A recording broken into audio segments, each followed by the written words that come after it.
Well,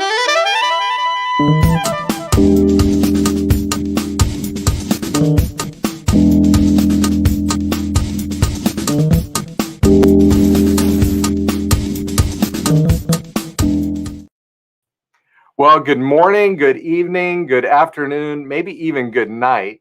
This special edition of the Ignite Press LiveCast and podcast is a truly multinational affair, because we have people who are tuning in from really all around the world. We probably have 10 or 12 different time zones represented today with this, because our authors today are a very special pair of gentlemen.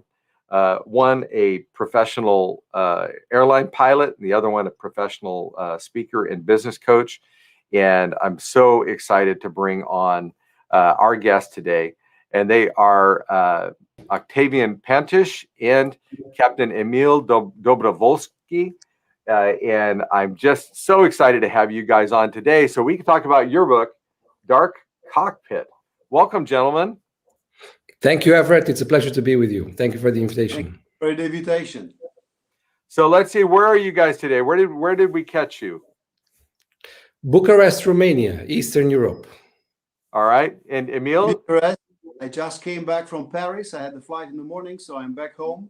Excited to be here. I absolutely love it. I absolutely love it. And if I remember correctly, we were talking earlier today about some of the people that you know that are supporting your book launch in Malaysia and Serbia and what other countries? Well, India, India, Germany, India, Germany, UK, Canada, France, Portugal, Spain, and obviously the United States and a few other countries. Yeah. Wow. Now, by the way, if you are watching this live cast on YouTube or Facebook, and if you're watching it live, please say hello and where you're from. And if you have any questions or comments that you'd like to pass along, I will do my best to bring them in to our live cast, into our show today. We are excited about this. So let's get into this. Octavian, Octavian, tell us, how did this book come about? Now, we're going to talk about what a dark cockpit is in a second, but I'm going to go to Captain Dobrovolsky for that one. But tell us, how did the idea for this book come about? I met Emil about 10 years ago through a colleague of ours. I knew he had a friend who was a captain, and we met. The chemistry was good, and we invited Emil to speak several times to us as a team in our consulting company. And we were very inspired by the stories he was sharing and by the learnings that we could take for ourselves from the principles of aviation, from what's going on in the cockpit, and from how they communicate and from how they lead and so on. And then we had customer requests for a speaker on leadership, on a not a traditional corporate leadership, but someone from outside that. So we asked Emil if he'd like to do that, and he said yes. And I attended a number of those sessions together with him. And every time I was there, I could see people being inspired by the stories, and I could see value that they were taking and they were applying back in their lives as a project manager or entrepreneur or director or just as professional. And then we realized, hey, there is a treasure of know-how in that cockpit, in aviation, in what pilots do. And we said, hey, it would be a pity for that treasure to just stay available for the captains and co-pilots and flight crew only. So about 2 years ago, I said to Emil, hey, you definitely should write a book, a leadership book about lessons from aviation, directed at people who are not piloting planes, but who are piloting a project, a team, a non-government organization, a family, or things like that. And he said, well, that sounds good, but if I were to do it, why don't we do it together? So that's how the book came about. We wrote initially the original version in Romanian. We're both Romanian, and it sold very well. We launched that at the end of 2019, early 2020. We had the before COVID campaigns and tours, and we were visiting companies and different cities, and people were very inspired by the book. And the book was bought by managers. The book was bought by HR people for their staff, by managers for their staff, by parents for their teenage kids, by kids for their parents, as gift for Valentine, maybe not for Valentine's Day really, but for different other occasions. So everybody finds some lessons in that. And given the feedback that we got, we said, hey, this has to be taken internationally, because aviation is a global industry. Everybody's flying. Well, not that much with the pandemic, but everybody who's flown has at least at some point been amazed at all the things that have to go right in order for a plane to take off here and land there, together with other 20,000 planes who can be up in the air at a given moment. So we're happy to be at the moment today where we make the book available to our global audience. In English for the moment, and several other languages are coming. And we thank all our buyers who bought the book today from all those countries we mentioned, and also to our buyers from Romania. We had actually quite a few Romanian friends who said, hey, I want to get a copy of the English version for me, just to have it in my collection there. So we're glad to be able to share with the readers a number of lessons from aviation that can inspire each and every one of us to be even better at what we're doing.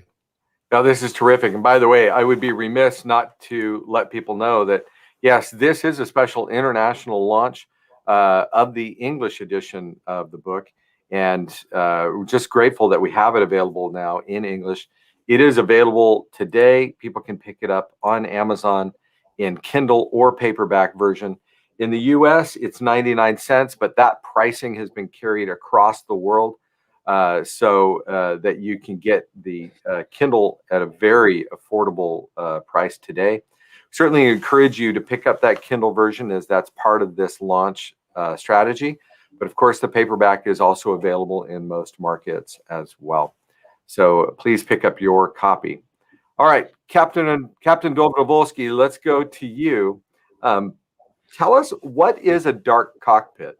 And what does this mean for us? Tell us what it means in aviation, and tell us how we can apply that in our businesses and in our lives. Thank you for the question. I was thinking about how to present myself today, and normally I present myself as a captain, as an instructor, or as an examiner. But today I was wondering if I can present myself as a storyteller. I'm telling stories to my pilots for the last 20 years, telling them about how, and helping them enhance their knowledge, helping them to improve their skills, and helping them to do most of their efforts to improve their non-technical skills. So, to come back to your question, dark cockpit is an aviation term. Means that in the cockpit, everything is lit only by their own lights. There's no warnings. There's no caution lights. So if you have a dark cockpit, means that everything goes smoothly. Immediately, as you have a caution, there will be an amber light on your overhead panel or somewhere in the cockpit, so you notice it immediately. A caution light means that you have not to intervene immediately, but it's a caution, so you have to take care about it sooner or later. This is one scenario, but if you have two caution lights, they need the pilot's attention immediately. Also, there's a red light, which is the warning light with a continuous repetitive chime, which goes like bing, bing, bing, bing, and doesn't let you think. So you have to stop the sound and then to take care about it immediately. In the entire book, we are doing bridges between aviation and this kind of caution and warnings, or other kind of lights, like white lights, which is written off in it. So you have a system deliberately put off. It's like in your real life when you have a partner which is, I don't know, on off position maybe, or maybe in your business you have some caution, you have to take care about it. And just looking at your cockpit layout, you know immediately that something goes wrong. And can be also a blue light, which means that it's something deliberately on, like de-icing the aircraft, which on business means, or in your personal life means that you have something, you have a deadline and you work overtime. But if you do this, if you have too many lights in your cockpit, this consumes you and your performance is dropping. So dark cockpit is it's by nature the moment you do everything smoothly, when everything goes normal, and it's not given by somebody, it's obtained through hard work. So if you follow the entire procedures, if you follow the SOP, if you have a good knowledge and you have a good skill, you'll be in dark cockpit. Okay, that's excellent. Thank you. I was thinking about that, and you're talking about even the blue lights can be bad in the sense of if there's a process going on, you need to give that some attention, because at some point you need to turn that process off or manage that process. If you have too many processes going on all at the same time that require even some small level of your attention, then it is ultimately a distraction, and sounds like makes your job harder. I like that idea. So as a private pilot myself, I understand a dark cockpit, that I don't want a bunch of enunciator lights, as we call them, drawing my attention and all of that. So I appreciate that. But of course, my cockpit's a lot more simple than yours. Quite a few fewer lights. If you imagine your personal life, or as a professional, maybe you have also a cockpit to manage. So the opposite of a dark cockpit is, as we said, is the Christmas cockpit. And too many people, too many professionals, they are used to fly in a Christmas cockpit with lights all over the place, with things to handle quickly on the last moment. And this, of course, this will drop the performance of the flight, the performance of the business. This will affect you personally at the end. Well, I think we all have cockpits, both physically and figuratively, right? My cockpit is around me. It's my office. It's my desk. It's what do I have here that's grabbing my attention? And don't look at how messy mine is. It looks fine. We like the Cavalier back there. Oh, good. You've got my my knight in the background there. So Emil or Octavian, let's come to you. You don't have to be an aviation geek to get into this book. In fact, that's the whole reason you wrote this book. Was to bring lessons from the cockpit to the business world and to our personal lives without any specialized knowledge at all. Exactly. So in a way, the book is a first of its kind, because there are books that study aviation accidents, for instance, and they go into details. They present reports, and it's a 500-page book about the 10 worst accidents in history. That's a book which has lessons, but this is not like that. This is for the busy person. This is for the people who want to improve their life. They want to improve their performance in business, as a leader, as a manager of a project or organization. And it's not a book that goes too deep in aviation accidents and what we can learn. It's not a book about stories from aviation. It's not a fiction book. It's not something that you just read to feel better or just to relax on a beach or in the weekend on an armchair somewhere. It's a non-fiction book. It's a how-to book. So in each chapter, there are stories from aviation, except one where we talk about the worst disaster in aviation history. Except that, all of the other ones are from Emil's personal experience, and they're told very nice, and they're told with enough details to get you into the story, but not in too much detail to say, hey, I'm not an aviation geek, I don't really understand what's going on. No, just enough so that you can see the nuggets, see the gold, see the message for you, and take it and apply it in your life. It's not meant to be a book for pilots. It's not, if you want to be a pilot, you've got other materials that you want to read, but it's meant to be a leadership book, a personal development book, a book if you want to become a better professional. And just one comment about the Dark Cockpit title, if I may. When we set off to write the book, we did not have the title initially. We said, hey, let's worry about that later. Let's make sure we put great content there that readers will appreciate, and the title will come to us. And that was true. We arrived at a short list of 2 possible book titles. One of them was Dark Cockpit, which was an expression we knew we were going to explain and discuss because there's a lot of value behind it. And the other possible title was This Is Your Captain Speaking, which is something that all of us have heard so many times. And when you hear This Is Your Captain Speaking, you know that it's something important from someone from authority. And we were kind of 50-50 with a slight preference for Dark Cockpit. I think This Is Your Captain Speaking is true also, but we did not want to sound arrogant in a way, like, oh, dear reader, now sit down, take notes, because your captain will tell you what to do. No, the book is not like that. The book does not preach to you. The book presents you data. The book presents you facts. The book presents you principles from aviation. Here's how we do it in aviation. Here's how it's done. Here's why. Here are the reasons for that.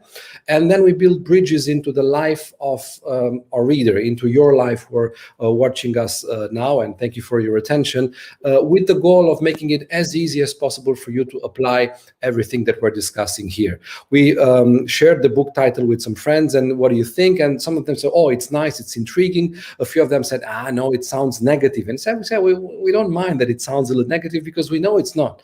We want to have a title that attracts attention. And then we said we have to have a very, very clear subtitle. So the subtitle of the book is How to Communicate, Lead, and Be in Control at All Times, like an airline captain. So it tells what it's about, and it also talks about the 3 main parts of the book.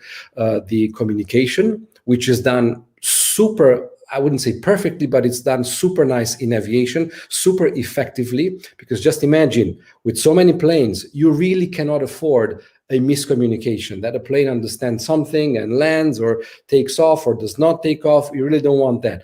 And we take learnings from, hey, what can you learn from there and apply in your own Zoom calls, meetings, emails you send, phone calls you have, or in-person meetings. The second part is about leading, and we call it Lead Responsibly. And the third part is about how can you be in control. Now, of course, I believe God is in control of everything, but there are certain things that you must do and you should be doing so that you do your part. And we talk about what those are, and we talk about what happened, what can you do to prevent the bad situation, what do you do in the middle of the bad situation. We talk about principles from aviation that are very, very useful to an entrepreneur or to a team manager everywhere. So these are the 3 parts. Each part has 3 chapters. Each chapter has stories, has principles, and the feedback we've got so far is that it's a good mix of stories, principles, and specific how-to suggestions. Excellent. In fact, I want to go to Captain Dobrovolsky. Is there one of your favorite stories that you like to tell that's included in the book? Because if not, I'm going to find one for you. But is there one of your favorites that you enjoy telling?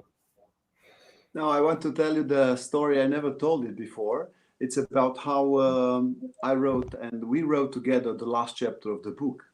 Actually, it's a tribute to my stepmother because she was the person who supported me most to become a pilot. And it's a story about how your airplane flies. It's a story about the aerodynamical forces over an airplane, and they are brought to the ground to your personal forces driven you, which draws you in life. So it's a story about how I developed myself as a person and how I grew up as a professional pilot. And I let you the pleasure to read the last chapter. And the whole book was the way we wrote it. I wrote the story. Well, first of all, I have to thank Octavian because he taught me how to look differently on the things I did all the time. Of course, as a professional pilot, I was at the beginning, I was just following the SOP. Then I understand the SOP, and now I know why the SOPs or why the professionals they work in such a complex environment like professional pilots. They need to be trained to the purpose. They need to be, there's a high standard of professionalism required. So now I'm helping my company and other companies or organization to develop procedures. So these kind of things brought into the normal people's life with the help of Octavian, who helped me to see different angles of what I was doing as a professional pilot. So this is how the book came, and we ping pong it. We exchanged mails for each chapter until we consider it complete. So the book, as Octavian said, is not something to look down on somebody. It's just stories of my professional life, and then we examine them, the way we communicate in aviation, and what's the know-how in that, because professional pilots are expert communicators, and of course we talk about leadership, we talk about crisis situations. So the book at the end, the way it came, I was not satisfied, to be honest, but Octavian said, look, we have to leave it, because every time we talk about any chapter, I saw and he saw different things to change. But at the end, we both agree that this is the best shape we came out with. So the book is now for you. We expect feedback from our readers. I actually want to get to one of the specific things that you have both made allusions to, and that is communication. Communication in the sky is so completely different than communication on the ground, and with a level of precision and with a conciseness that just doesn't exist elsewhere. So if you would, either of you, let's talk about communication in the air and how that then can apply to us in our lives. Yeah. Okay. Let me, Octavian, let me start, and then you take Please. over. Okay. Please. So first of all, the professional pilots, they have the help of standard calls and the standard phraseology, of course. But this applies for such a small number of communication in aircraft, because both pilots are looking forward, are facing forward. They have headsets on their heads, and they don't see each other to validate the message. You have no body language, you have no mimics to validate the message. And then in the headsets, it's a continuous chit chat. There's a noise, it's a noisy environment. The aircraft flies, and there's a drag, and you can hear that on the aircraft skin. So in order to pass a message, you need to know some rules. And as I said, we have a standard phraseology, and we have some standard calls, but they don't cover the entire spectrum of communication. And we found some examples, and those examples, they are matching perfectly with people which are not professional pilots. They are generic pilots. They are communicating within companies, where they are communicating with their students, or maybe with their family members or colleagues at work. So this applies everywhere. The rules of the communication are vital for the pilots, and that's why we have those rules. And we found examples which are easy to understand. Go ahead, Octavian. Yeah, two very specific suggestions as a continuation of what Emil just said. So what does it mean to us? What I was very happy to discover in aviation is, in terms of communication, well, several things, but two that I couldn't quickly share. Number one is, if you're not sure what the message is, ask them to say it again. In aviation, if the tower communicates something, you don't go, okay, we'll figure it out. No, if you're unsure, you say again. And the tower does not go, okay, why do you keep making me repeat? No, they repeat the message because they understand that there might be a need for the message to be repeated. And it's calm, it's assertive, it's adult to adult communication, it's neutral, it's no feelings there. Let's, by contrast, go into a meeting where the boss says, we need this project done to the very high standards.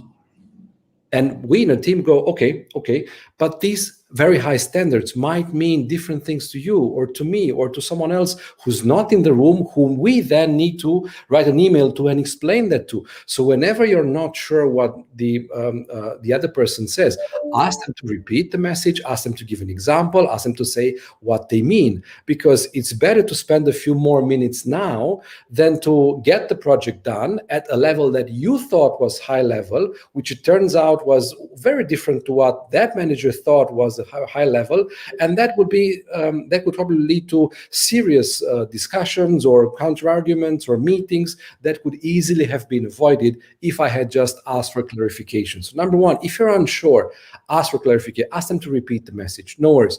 Number two, feedback. Even if it's clear to you, in aviation, you see the message is being repeated. If the captain says something, the co-pilot doesn't say, okay. No, the co-pilot repeats the message just to make sure that the whole bubble of communication is done. What does it mean in business? It could mean that I, as a leader, might want to delegate something to someone in my team. And we might have a Zoom call or a phone chat or whatever over 20 minutes about a certain project that I would like that person to do. And we talked about A and B and C. And at the end, the other person says, okay, I'll get it done. And I say, any questions? All clear? To which, of course, the other person will say, yes, I haven't met yet. The person says, excuse me, I'm not that smart. Could you repeat me? So what is the end result? The end result is that, again, the project might not end up to the best results. What is something that you can do as a manager? Ask them, of course, you cannot ask them to repeat the message as if it was a poem, but you could say something like, okay, now, after our meeting, may I please ask you to summarize our call in an email back to me? Just maybe the main 5, 4, 5, 6 bullets. If you do that, then you'll see how much the other person has remembered from the discussion, what are the certain things that he or she may have left out, and you'll have something in writing. If you do this, but you write the email, you being the same person who spoke in the Zoom, you also write the email, that's not good because it's still one way. You still don't know what the other person has understood. So if you have a longer call, ask the other person to summarize the message back to you. So number one is the power of asking for clarifications, asking for the other person to say what they mean, to go in details, to make it clear for you what they want. And number two, even if you think everything's fine, just repeat the message as often as you can, especially there is something at stake that's valuable here. So there's so much that we all of us communicate every single day, but we could be so much better at it. You bring up some really great points, and I think very few people have had a chance to listen to the radio chatter that happens on an airline, in a private plane, on any plane, and one of those principles is the read back. So for those people who haven't been on a plane, when the tower says, taxi down this runway and hold short, which means hold before you get to the takeoff point of this runway, stay off the runway until we tell you to, you're directed to read back that information. So they give you the call and then you repeat back to them each step of it so that the tower knows you really heard it, and that you're really likely to comply with that and not go putting your plane out on a runway where another plane is about to land. And that read back is something that, I'll be honest with you, I have failed to employ in my business. So I'm really glad that you have mentioned that, because I really should be doing that with my team, which is to say, okay, great, I gave you that instruction. Tell me what you think that meant, right? Tell me what you're going to do with that information. And if you notice, the pilots are focused on the results. They are not looking back. They're not looking for excuses. They are looking forward to the future, and they are focused on the results. My mission is my project, is my product. My passengers are my clients. So the clients, they paid for the ticket. They expect me to fly them from one point to another in a safe environment, on time and comfortable. Isn't it? So professional pilots are focused to the results. That's why it's critical. All those small bits of communications to come out clear. That's why pilots are not trying to look back. Of course, they are flying with 850 kilometers per hour, so 450 miles per hour. There's no time to look for excuse. You cannot set the parking brake in the air, isn't it? wait and to clarify what was said or done 20 miles or 100 miles ago. What a So, great, yeah. So yeah, what a pilots are great lesson. to solve things, to understand each other, to help each other. They work by themselves in a metallic tube with wings at 39,000 feet and have to solve it by themselves with the co-pilot or with the captain, with the cabin crew, is the only way the product can come out well.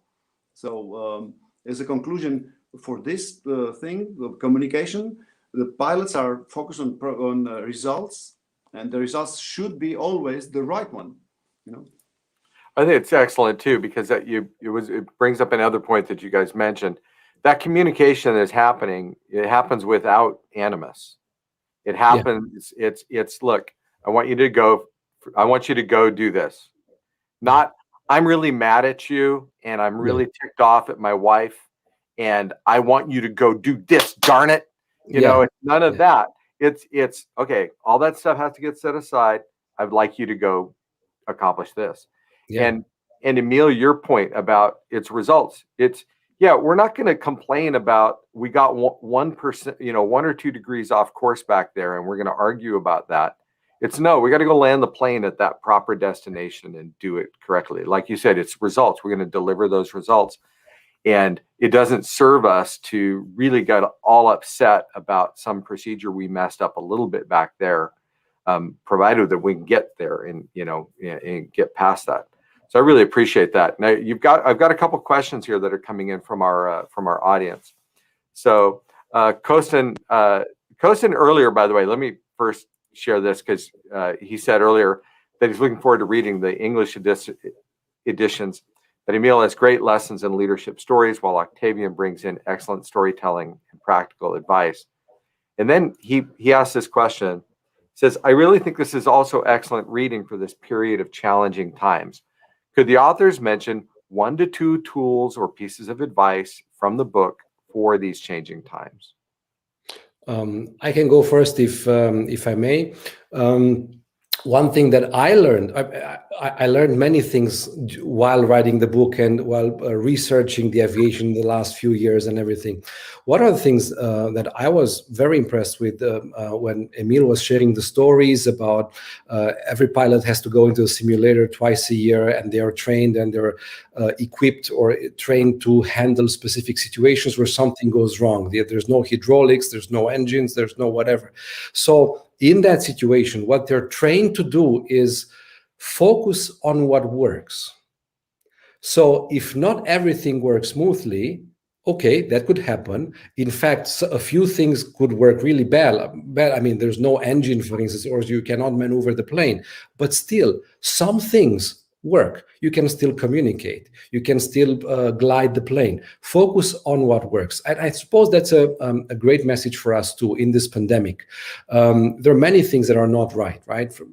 The least of the problem is traveling. The biggest problem is that people are dying, right? And people are losing their lives and or have their lives threatened. And maybe then, we work from home. Some people are losing their jobs. So if not everything goes as planned, you have 2 choices. One is to worry about what's not working according to plan and complain or get mad or get stressed. The other one is, hey, some things still work, right? Maybe you're still healthy. Yeah, you're at home, but you're healthy. You can connect to people. You have a little more time. Focus on what works and build on that. Use that. Maybe use it more than you did in the past. And I think that's a powerful lesson for wherever on the planet we are today, and whatever the vaccination situation is or COVID infection is.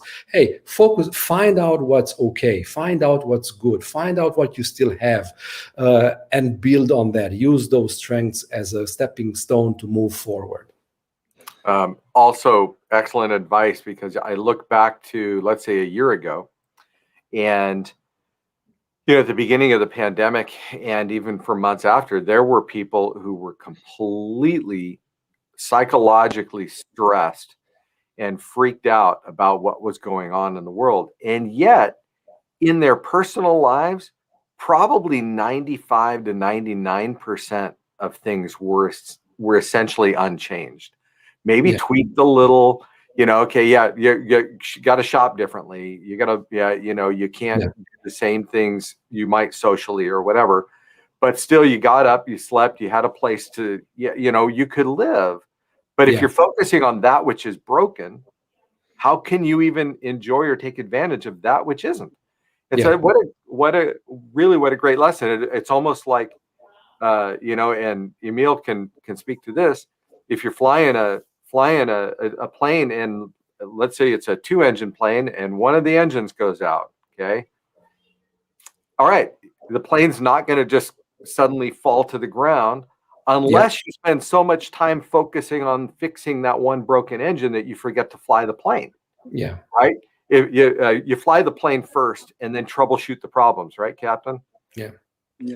Sometimes in the simulator we are I'm checking pilots for very complex and complicated situations, like, I don't know, maybe dual hydraulic failure.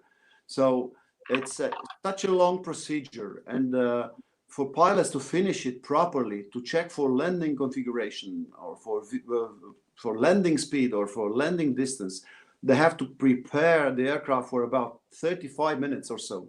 We have a word that you have to land as soon as possible, not to crash as soon as possible. So you need time to prepare the landing. So sometimes they are so complicated, and you have just a few flight controls to maneuver the aircraft. And every time the pilots, especially the beginners, are so concerned about the procedure itself, to how to apply, how to implement it, how to make the calculations. And this time you have to fly the aircraft. And I'm stopping the simulator. And I told them every time, stop, just 1 second. So I'm lighting up the simulator room and I'm making a classroom. I said, look, I can agree with you. It's a complicated case, but let's check something. Can you maneuver the aircraft? And the maneuverability is there. You can turn, you can bank, you can pitch. The engines are working. You have pressurization. You can call for coffee maybe if you have time. So imagine looking at the things that are positive, looking, as I said, for the future, how to solve the situation, how to land safely and on the ground in a more suitable airport. So these kind of things, as a professional, they develop a skill which is not, you cannot read about it. You have to set layer of experience and flight time over it, because this is something which develop inside of you, the feeling that you have to finish it, and to finish it properly and well. And in terms of resilience, of course, last year it was difficult for everybody. I was flying before in 2019. I was flying like maybe 22 flights a month. Now I was flying 4, and most of it were the humanitarian flights I volunteered for. So imagine me, the examiner, the test pilot, sitting on a chair looking at the empty sky, no airplanes on the sky. So I found my inner resources to improve my knowledge. I read a lot. I went to the simulators. So because I knew when the airplane will fly again, when the industry will start again, they will need trained pilots. So I try to inspire this kind of thinking to my fellow pilots. Excellent. Well, I'll tell you, our time is flying by here, and I want to once again make sure to tell people they can go get the book today on Amazon.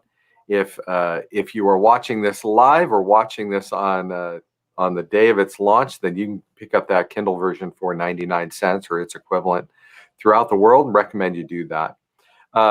Octavian and Emil, I am grateful that you guys have taken the time to take these lessons from the cockpit and provide them to us in our business world. Honestly, just in this short time, you've reminded me of things. I'm like, oh, I need to be employing that. I need to think that way. And I am grateful for that. So I'm going to come back to each of you one more time. And is there any final lesson or thing that you'd like to share before we sign off of our live cast today? What I would say is that each of us has a plane to fly, right? It might not be a physical plane, but it's your team's plane, it's your career, it's your job, it's your organization. And aviation has a treasure of know-how. Whenever you look into a cockpit, you see all those buttons, and they might look complex, but there's a lot of know-how in that. And with this book, you can take that know-how and apply it in your life. There's so many lessons, and it's up to each and every one of us to improve one step at a time, a little something here, a little something there. We discussed a number of things today, and thank you, Everett, for the great feedback about how this valuable discussion was. And we barely scratched the surface of what you'll find in the book. So we encourage you to get the book, and please tell us what you thought of the book. You'll find ways there to get in touch with us on the page of the book and through Facebook, LinkedIn, all these ways. We really look forward to hearing from you about what you thought about the book and what you applied. Excellent. Thank you so much. And Captain, any final words for you? I wish, or I hope for our readers to find ways to improve their flight. And I wish them to fly in dark cockpit, to know how to obtain the dark cockpit every day of their lives, in the personal lives or in the professional lives. Because to fly in the dark cockpit, I hope to be like a meme for business, for personal lives, for persons that are flying their own careers or families through success. Excellent. Well, thank you very much, gentlemen. I appreciate it. Once again, I'm going to point people to the book on Amazon for 99 cents, or pick up the paperback. Again, worldwide, as part of this worldwide launch, we have people all around the world participating in this. We're grateful for it. So thank you once again. Thank you for joining our livecast and podcast here today. This is Everett O'Keefe from Ignite Press, signing out. Thank